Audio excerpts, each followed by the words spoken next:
আমাদের শহীদ বুদ্ধিজীবী দিবসের যে কর্মসূচি সেই কর্মসূচি আমি আপনাদের সামনে বলছি। 14ই ডিসেম্বর শহীদ বুদ্ধিজীবী দিবস উপলক্ষে নয়াপল্টনস্থ বিএনপি কেন্দ্রীয় কার্যালয় সহ সারা দেশে দলীয় কার্যালয়গুলোতে জাতীয় পতাকা অর্ধনমিতকরণ ও কালো পতাকা উত্তোলন করা হবে। দিবসটি উপলক্ষে ঢাকা সহ সারা দেশে দলের উদ্যোগে আলোচনা সভা অনুষ্ঠিত হবে। ঢাকায় আগামীকাল 13ই ডিসেম্বর 2024 বিএনপির উদ্যোগে রাজধানীর রমনাস্থ ইঞ্জিনিয়ার্স ইনস্টিটিউশনে বেলা 2টায় আলোচনা সভা অনুষ্ঠিত হবে।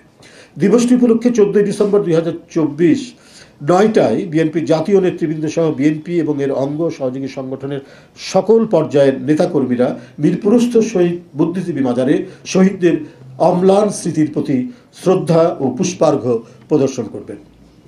সভায় মহান বিজয় দিবস এবং শহীদ বুদ্ধিজীবী দিবস উপলক্ষে যৌথ সভায় গৃহীত কর্মসূচি সফল করতে ঢাকা সহ সারা দেশের বিএনপি এবং এর অঙ্গ ও সহযোগী সংগঠনের সকল পর্যায়ের নেতাকর্মীদেরকে আহ্বান জানাচ্ছে। বন্ধুরা আমার, মহান বিজয় দিবসের কর্মসূচি। মহান বিজয় দিবস উপলক্ষে বিএনপির কেন্দ্রীয় কার্যালয় ও দেশব্যাপী বিএনপির সকল কার্যালয়ে জাতীয় ও দলীয় পতাকা উত্তোলন করা হবে। মহান বিজয় দিবস উপলক্ষে বিএনপির উদ্যোগে রাজধানীর রমনাস্থ ইঞ্জিনিয়ার্স ইনস্টিটিউশন 15ই ডিসেম্বর বেলা 2টায় আলোচনা সভা।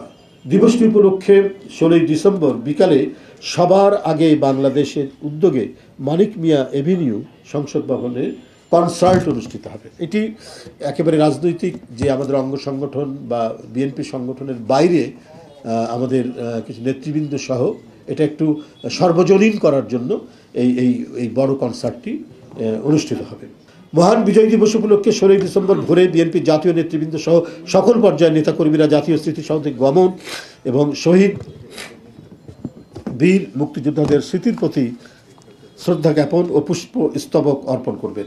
সভায় জাতীয় স্মৃতিসৌধ থেকে ফিরে বিএনপির জাতীয় নেতৃবৃন্দ সহ সকল পর্যায়ের নেতাকর্মীরা মহান স্বাধীনতার ঘোষক শহীদ রাষ্ট্রপতি জিয়াউর রহমানের মাজারে পুষ্পার্ঘ্য অর্পণ ও ফাতেহা পাঠ করবেন। এছাড়া দিবসটি উপলক্ষে দলের পক্ষ থেকে পোস্টার প্রকাশ করা হয়েছে এবং অঙ্গ সহযোগী সংগঠনগুলো নিজস্ব আঙ্গিকে কর্মসূচি প্রণয়ন করে তা বাস্তবায়ন করবে। অনুরূপভাবে মহান বিজয় দিবস উপলক্ষে সারা দেশে স্থানীয় সুবিধা অনুযায়ী বিএনপি এবং এর অঙ্গ সহযোগী সংগঠনগুলো বিভিন্ন কর্মসূচি পালন করবে। মহান বিজয় দিবস উপলক্ষে বিএনপি চেয়ারপারসনের গুলশানস্থ কার্যালয় এবং নয়াপল্টনস্থ বিএনপির কার্যালয় আলোকসজ্জায় সজ্জিত করার সিদ্ধান্ত গ্রহণ করা হয়। র্যালির এখানে প্রস্তাব করা হয়েছে, আমরা এটা জানাবো। তবে যেহেতু সববারই র্যালি করা হয়, এবারে 7ই নভেম্বর আমরা একটা বিশাল র্যালি করেছি, তো সেই ক্ষেত্রে দলের হাইকমান্ড সিদ্ধান্ত নিয়েছে যে একটা বড় কনসার্ট করার। তারপরও আজকে যে প্রস্তাবগুলো এসছে এখানে সিদ্ধান্ত, সেটা আমরা আবার আমাদের সিনিয়র নেতৃবৃন্দকে জানাবো, জ্যেষ্ঠ নেতৃবৃন্দকে জানাবো। তারা পরে মতামত দিলে সেটা আবার আপনাদেরকে জানিয়ে দেবো। বছর শেষের খুশি নগদে হবে বেশি। নগদ পেমেন্টে নির্দিষ্ট ক্যাটাগরির কেনাকাটায় 300 টাকা পর্যন্ত ক্যাশব্যাক।